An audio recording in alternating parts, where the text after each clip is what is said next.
Here's to lots of helping hands, even when there's too many cooks in the kitchen. Here's to the moments when we're all together, even when we're not all looking. When it comes to the holidays, forget about picture perfect. Celebrate real.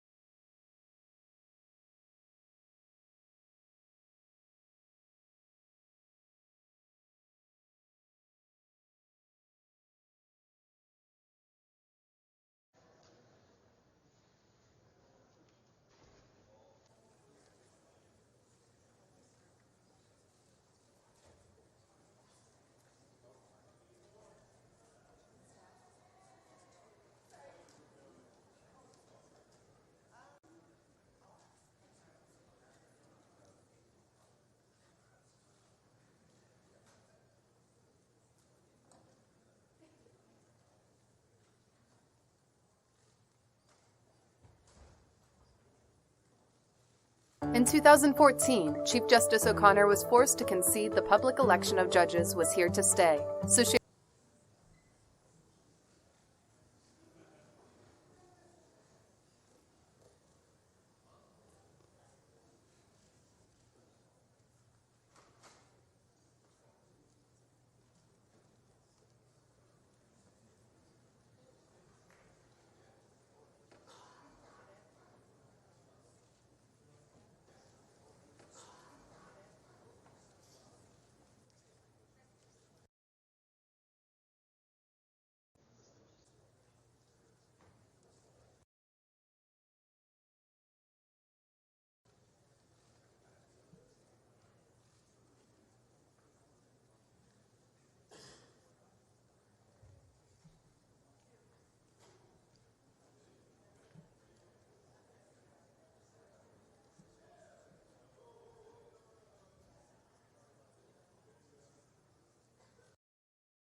the committee will be holding as part of the House's impeachment inquiry.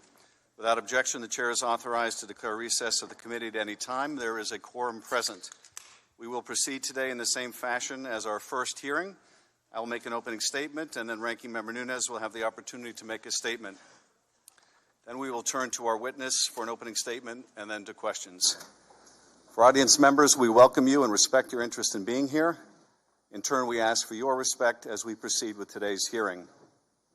It is the intention of the committee to proceed without disruptions.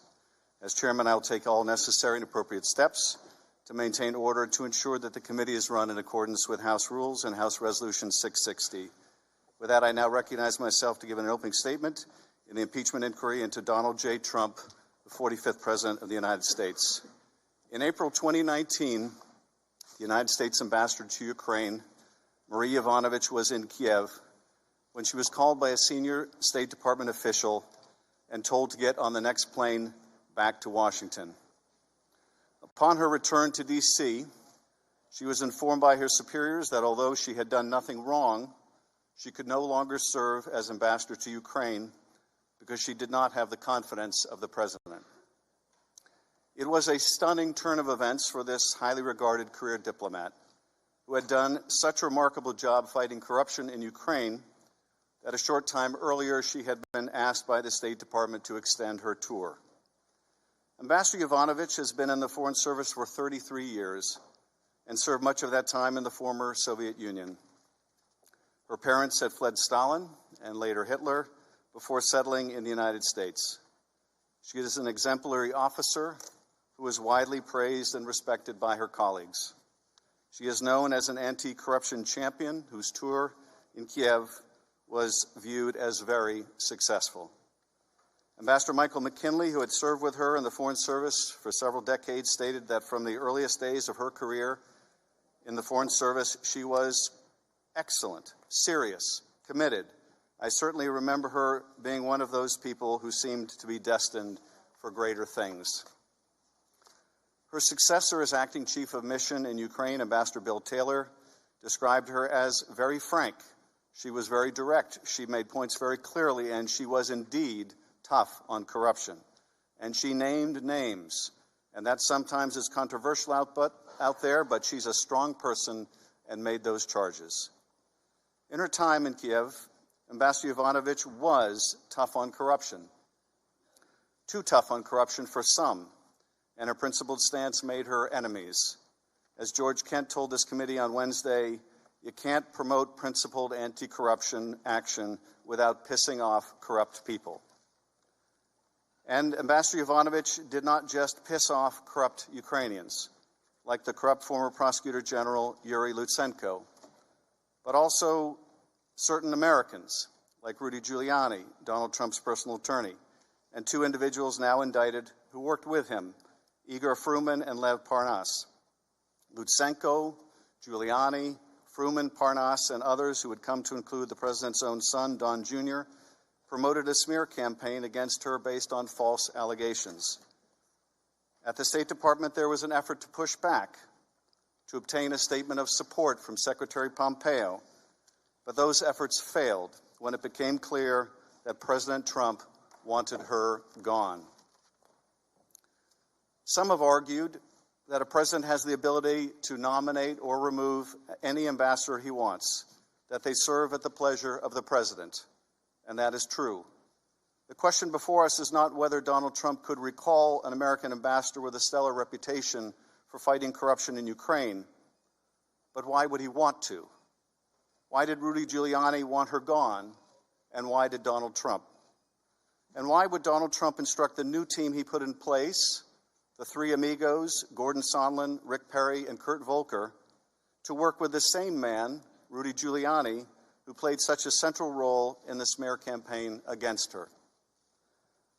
Rudy Giuliani has made no secret of his desire to get Ukraine to open investigations into the Bidens, as well as a conspiracy theory of Ukrainian interference in the 2016 election. As he said in one interview in May 2019, we're not meddling in an election, we're meddling in an investigation, which we have a right to do. More recently, he told CNN's Chris Cuomo, "Of course I did," when asked if he had pressed Ukraine to investigate Joe Biden. And he has never been shy about who he is doing this work for, his client, the president. One powerful ally Giuliani had in Ukraine to promote these political investigations was Lutsenko, the corrupt former prosecutor general. And one powerful adversary Lutsenko had was a certain United States ambassador named Marie Yovanovitch. It is no coincidence that in the now infamous July 25th call with Zelensky, Donald Trump brings up a corrupt Ukrainian prosecutor and praises him. Against all evidence, Trump claims that this former prosecutor general was very good, and he was shut down, and that's really unfair. But the woman known for fighting corruption, his own former ambassador, the woman ruthlessly smeared and driven from her post, the president does nothing but disparage, or worse, threaten. Well, she's going to go through some things, the president declares. That tells you a lot about the president's priorities and intentions. Getting rid of Ambassador Yovanovitch helped set the stage for an irregular channel that could pursue the two investigations that mattered so much to the president: the 2016 conspiracy theory, and most important, an investigation into the 2020 political opponent he apparently feared most, Joe Biden. And the president's scheme might have worked, but for the fact that the man who would succeed Ambassador Yovanovitch, whom we heard from on Wednesday, Acting Ambassador Taylor, would eventually discover the effort to press Ukraine into conducting these investigations and would push back, but for the fact also that someone blew the whistle. Ambassador Yovanovitch was serving our nation's interest in fighting corruption in Ukraine, but she was considered an obstacle to the furtherance of the president's personal and political agenda. For that, she was smeared and cast aside. The powers of the presidency are immense, but they are not absolute, and they cannot be used for corrupt purpose. The American people expect their president to use the authority they grant him in the service of the nation, not to destroy others to advance his personal or political interests. I now recognize Ranking Member Nunes for his remarks. I thank the gentleman. It's unfortunate that today and for most of next week we will continue engaging in the Democrats' day-long TV spectacles instead of solving the problems we were all sent to Washington to address. We now have a major trade agreement with Canada and Mexico ready for approval, a deal that would create jobs and boost our economy. Meanwhile, we have not yet approved funding for the government, which expires next week, along with funding for our men and women in uniform. Instead, the Democrats have convened us once again to advance their operation to topple a duly elected president. I'll note that five Democrats on this committee had already voted to impeach this president before the Trump-Zelensky phone call occurred. In fact, Democrats have been vowing to oust President Trump since the day he was elected. So Americans can rightly suspect that his phone call with President Zelensky was used as an excuse for the Democrats to fulfill their Watergate fantasies. But I'm glad that on Wednesday, after the Democrats staged 6 weeks of secret depositions in the basement of the Capitol, like some kind of strange cult, the American people finally got to see this farce for themselves. They saw us sit through hours of hearsay testimony about conversations that two diplomats who had never spoken to the president heard secondhand, third-hand, and fourth-hand from other people. In other words, rumors. The problem of trying to overthrow a president based on this type of evidence is obvious. But that's what their whole case relies on, beginning with second-hand and third-hand information cited by the whistleblower. That's why on Wednesday, the Democrats were forced to make the absurd argument that hearsay can be much better evidence than direct evidence. And just when you thought the spectacle couldn't get more bizarre, committee Republicans received a memo from the Democrats threatening ethics referrals if we out the whistleblower. As the Democrats are well aware, no Republicans here know the whistleblower's identity because the whistleblower only met with Democrats, not with Republicans. Chairman Schiff claimed not to know who it is, yet he also vowed to block us from asking questions that could reveal his or her identity. Republicans on this committee are left wondering how it's even possible for the chairman to block questions about a person whose identity he claims not to know. The American people may be seeing these absurdities for the first time, but Republicans on this dais are used to them. Until they secretly met with the whistleblower, Democrats showed little interest for the last 3 years in any topic aside from the ridiculous conspiracy theories that President Trump is a Russian agent.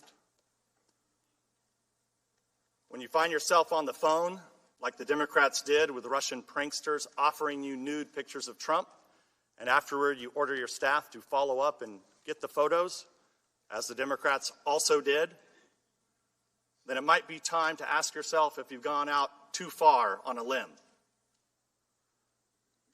Even as they were accusing Republicans of colluding with Russians, the Democrats themselves were colluding with Russians by funding the Steele dossier, which was based on Russian and Ukrainian sources.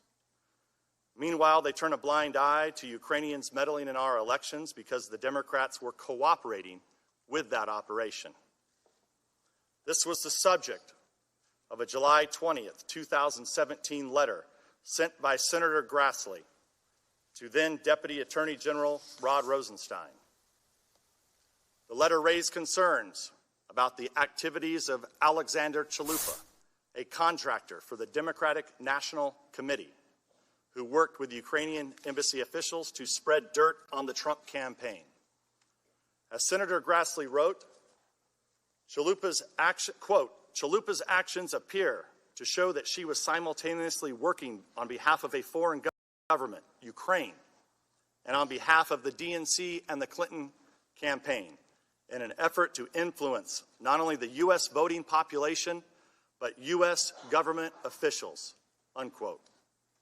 After touting the Steele dossier and defending the FBI's Russia investigation, which are now being investigated by Inspector General Horowitz and Attorney General Barr, Democrats on this committee ignore Ukrainian election meddling, even though Chalupa publicly admitted to the Democrats' scheme.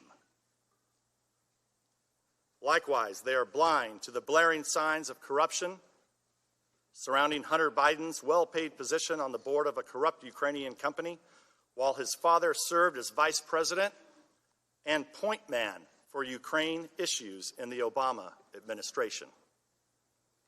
But the Democrats' media hacks only cared about that issue briefly, when they were trying to stop Joe Biden from running against Hillary Clinton in 2015.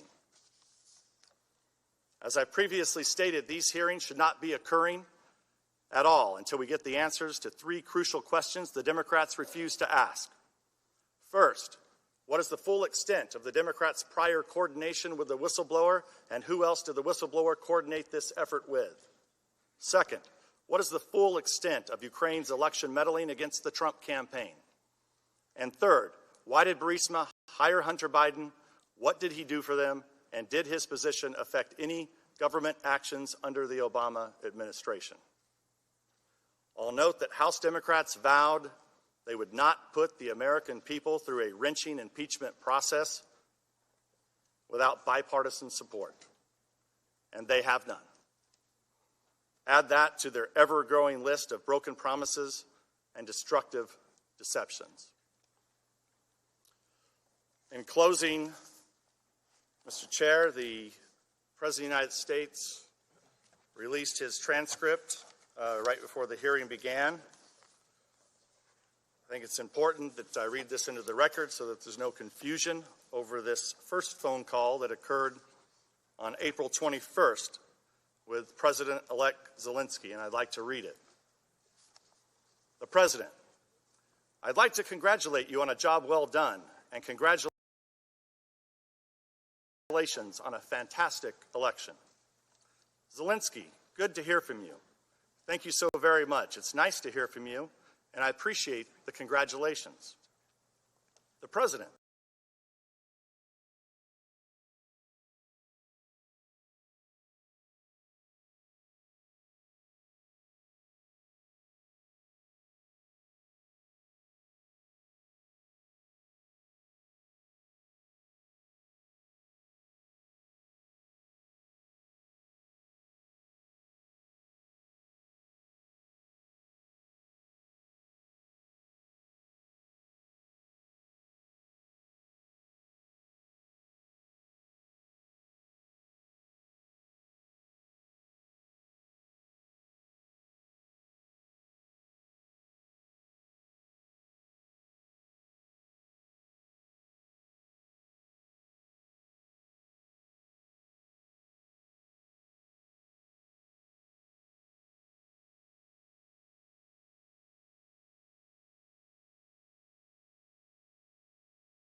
and the consistency of our purpose.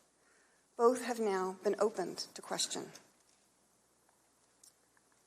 With that background in mind, I'd like to briefly address some of the factual issues I expect you may want to ask me about, starting with my timeline in Ukraine and the events about which I do and do not have firsthand knowledge. I arrived in Ukraine on August 22nd, 2016, and left Ukraine permanently on May 20th, 2019. There are a number of events you are investigating to which I cannot bring any firsthand knowledge.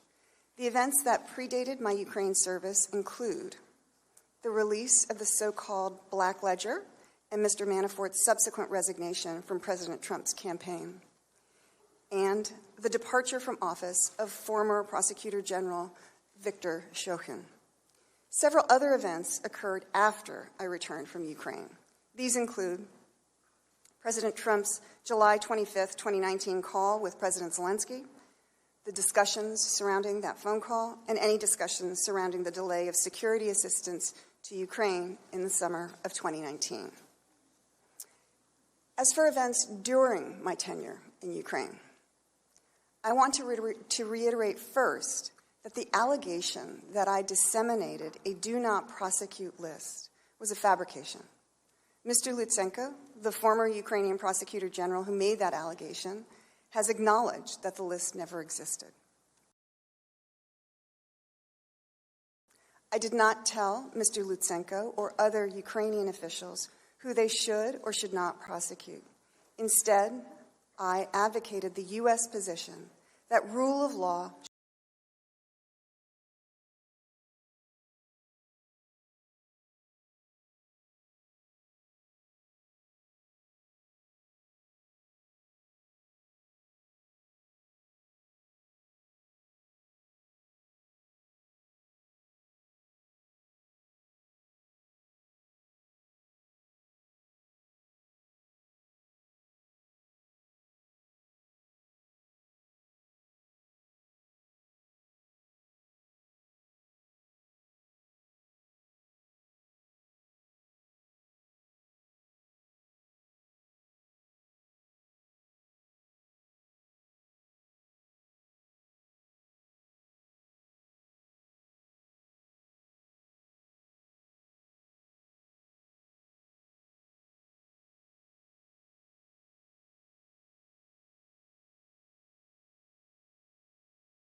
And her Women of Courage Award stemmed from her anti-corruption efforts in Ukraine?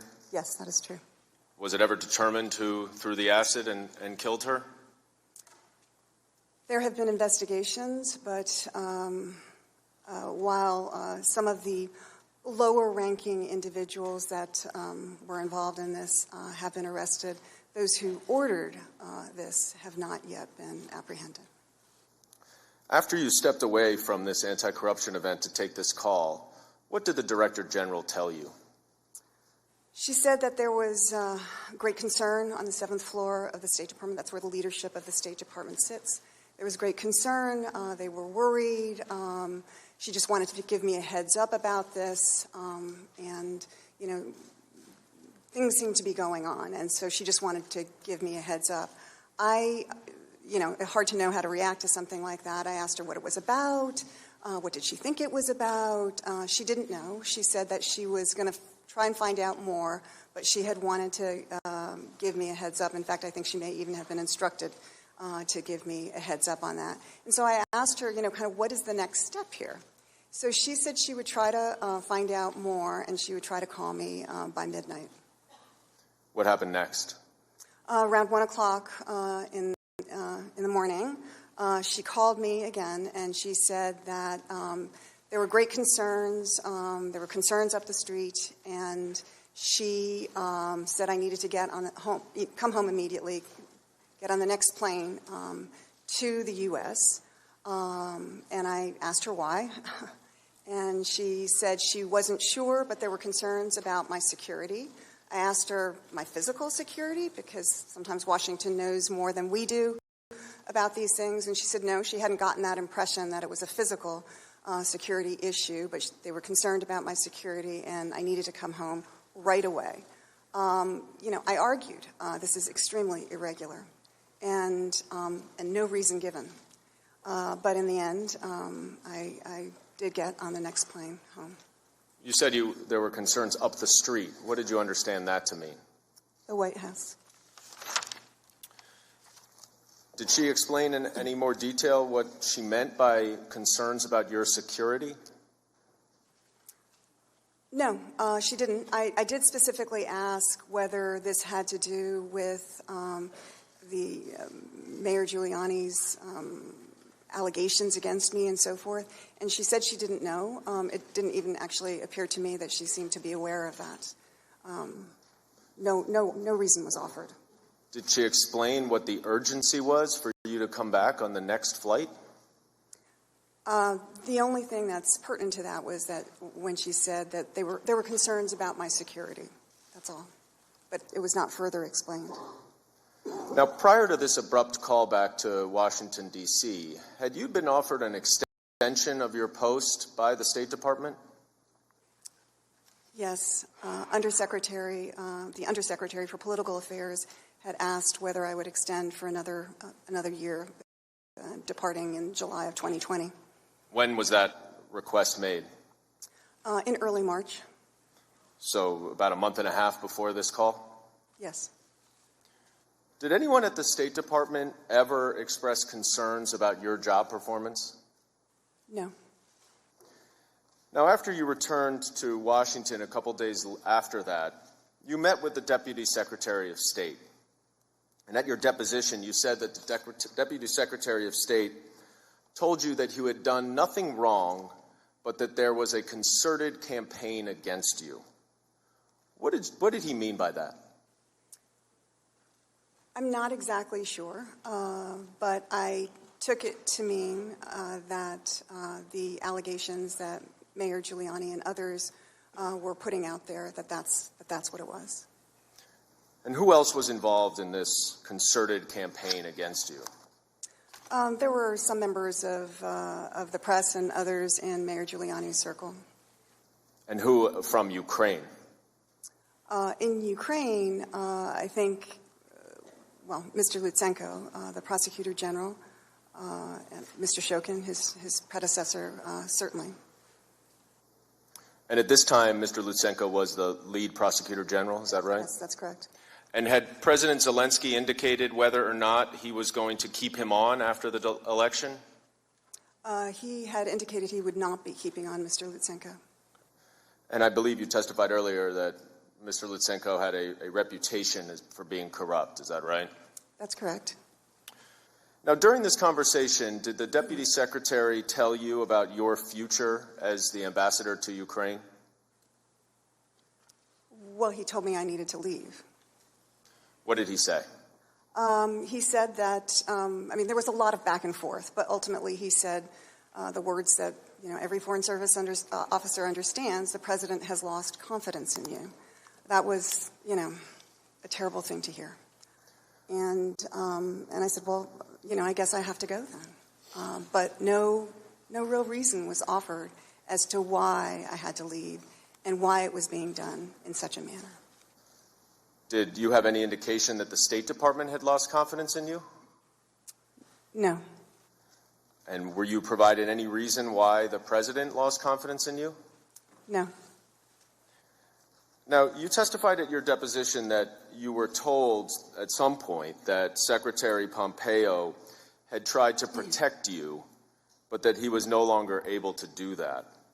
Were you aware of these efforts to protect you? No, I was not until that meeting with Deputy Secretary Sullivan. And did you understand who he was trying to protect you from? Well, my understanding was that the president had wanted me to leave, and there was some discussion about that over the prior months. Did you have any understanding why Secretary Pompeo was no longer able to protect you? No, it was just a statement made that he was no longer able to protect me. So just like that, you had to leave Ukraine as soon as possible? Yes. How did that make you feel?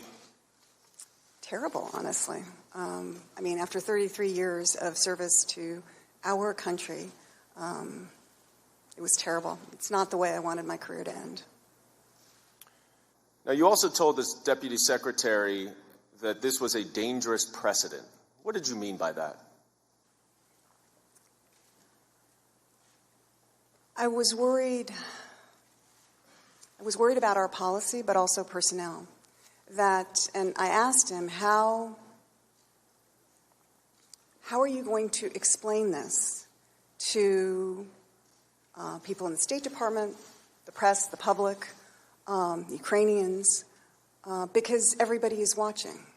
And so if people see somebody who, and of course it had been very public, frankly, the attacks on me by Mayor Giuliani and others, and Mr. Lutsenko in Ukraine, if people see that I, who have been,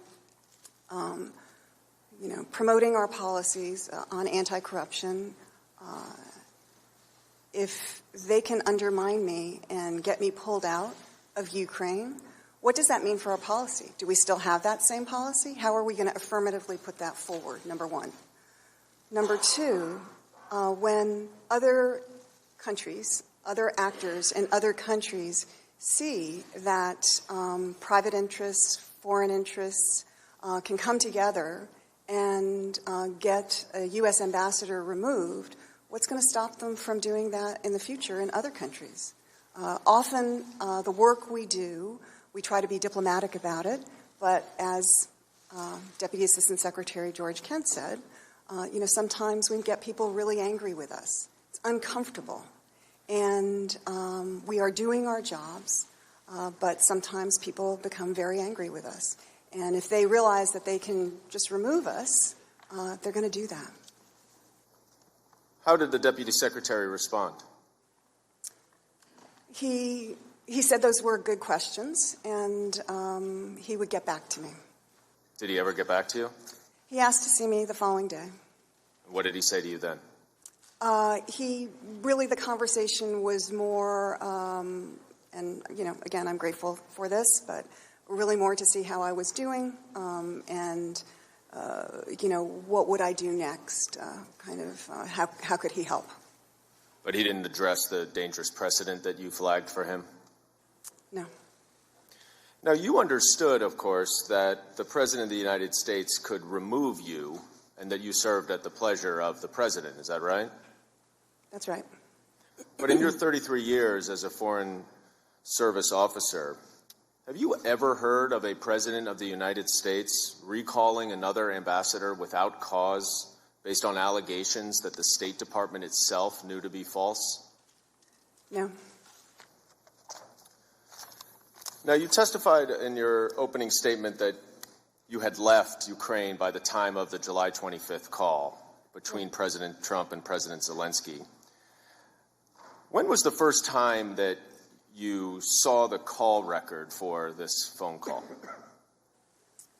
When it was released publicly at the end of September, I believe. And prior to reading that call record, were you aware that President Trump had specifically made reference to you in that call? No. What was your reaction to learning that? I was shocked, absolutely shocked, and devastated, frankly. What do you mean by devastated? I was shocked and devastated that I would feature in a phone call between two heads of state in such a manner where President Trump said that I was bad news to another world leader and that I would be going through some things. So I was, it was a terrible moment. A person who saw me actually reading the transcript said that the color drained from my face. I think I even had a physical reaction. I think, even now, words kind of fail me. Well, without upsetting you too much, I'd like to show you the excerpts from the call. And the first one, where President Trump says that the former ambassador from the United States, the woman, was bad news, and the people she was dealing with in the Ukraine were bad news. So I just want to let you know. What was your reaction when you heard the President of the United States refer to you as bad news? I couldn't believe it. I mean, again, shocked, appalled, devastated that the President of the United States would talk about any ambassador like that to a foreign head of state. And it was me. I mean, I couldn't believe it. The next excerpt, when the President references you, was a short one. But he said, well, she's going to go through some things. What did you think when President Trump told President Zelensky and you read that you were going to go through some things? I didn't know what to think, but I was very concerned. What were you concerned about? She's going to go through some things. It didn't sound good. It sounded like a threat. Did you feel threatened? I did. How so? I didn't know exactly. It's not, a very precise phrase, but I think it didn't feel like I was. I really don't know how to answer the question any further, except to say that it kind of felt like a vague threat, and so I wondered what that meant. It concerned me. Now, in this same call where the President, as you just said, threatens you to a foreign leader, he also praises the corrupt Ukrainian prosecutor who led the false smear campaign against you. I want to show you another excerpt or two from the transcript, or the call record rather, where the President of the United States says, good, because I heard you had a prosecutor who was very good and he was shut down, and that's really unfair. A lot of people are talking about that. The way they shut your very good prosecutor down, and you had some very bad people involved. And he went on later to say, I heard the prosecutor was treated very badly, and he was a very fair prosecutor, so good luck with everything. Now, Ambassador Yovanovitch, after nearly 3 years in Ukraine where you tried to clean up the Prosecutor General's office, Was it the U.S. Embassy's view that the former prosecutor general was a very good and very fair prosecutor? No, it was not. And in fact, he was rather corrupt. Is that right? That was our belief. The prosecutor general's office is a long-running problem in Ukraine. Is that right? Yes. So how did you feel when you heard President Trump speak so highly of the corrupt Ukrainian prosecutor who helped to execute the smear campaign to have you removed? Well, it was disappointing. It was concerning. It wasn't certainly based on anything that the State Department would have reported, or frankly, anybody else in the U.S. government. There was an interagency consensus that while when Mr. Lutsenko came into office, we were very hopeful that he would actually do the things that he said he would set out to do, including reforming the Prosecutor General's office, but that did not materialize. So this was not the uniform position of the official U.S. policymakers. Is that right? Right. Now let's go back to the smear campaign that you referenced, and in March when you said it became public. And you previously testified that you had learned that Rudy Giuliani, President Trump's lawyer and representative, who was also mentioned in that July 25th call, was in regular communication with the corrupt prosecutor general in late 2018 and early 2019. And at one point in your deposition, you said that they, that being Giuliani and the corrupt foreign prosecutor general, had plans to, quote, do things to me. What did you mean by that? I didn't really know, but that's what I had been told by Ukrainian officials. Did you subsequently understand a little bit more what that meant? Well, you know, now with the advantage of hindsight, I think that meant removing me from my job in Ukraine. Who did you understand to be working with Mr. Giuliani as his associates in Ukraine? Well, certainly Mr. Lutsenko, Mr. Shokhin. I believe that there were also Ukrainian Americans, Mr. Parnas and Mr. Fruman, who have recently been indicted. Those are the two who have been indicted in New York? Southern District of New York. Now, at the end of March, this effort by Giuliani and his associates resulted in a series of articles in the Hill publication that were based on allegations in part from Lutsenko, the corrupt prosecutor general. And just to summarize some of these allegations, there were, among others, 3 different categories. One category included the attacks against you, which you referenced in your opening statement, including that you had badmouthed the president and had given the prosecutor general a do not prosecute list. There was another that included allegations of Ukrainian interference in the 2016 election. And then there was a third that related to allegations concerning Burisma and the Bidens. Is that accurate? Yeah. Yes. Were these articles and allegations then promoted by others associated with the president in the United States? They seem to be promoted by those around Mayor Giuliani. I'm going to show you a couple of exhibits, including a tweet here by President Trump himself on March 20th, which was the first day that one of these articles was published.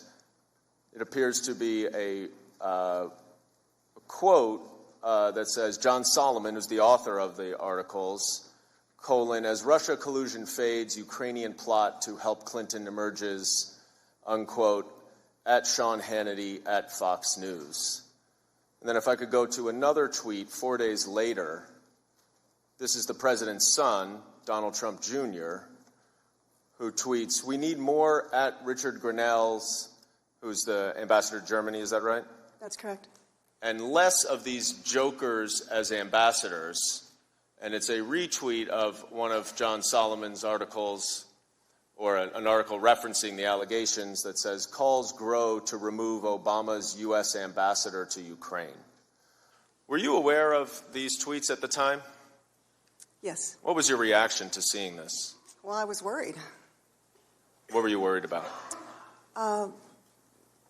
That this didn't seem, these attacks were, being repeated by the president himself and his son. And were you aware whether they received attention on primetime television on Fox News as well? Yes, they did. Now, was the allegation that you were bad-mouthing President Trump true? No. Was the allegation that you had created a do not prosecute list to give to the prosecutor general in Ukraine true? No. In fact, didn't the corrupt prosecutor general himself later recant those allegations? Yes. Now, when these articles were first published, did the State Department issue a response? As you said, there was a series of articles. So after the first article, which was an interview with Mr. Lutsenko and was only really about me and made certain allegations about me, the State Department came out the following day with a very strong statement saying that these allegations were fabrications. So the statement addressed the falsity of the allegations themselves? Yes. It didn't say anything about your job performance in any way? Honestly, I haven't looked at it in a very long time. I think it was generally probably laudatory, but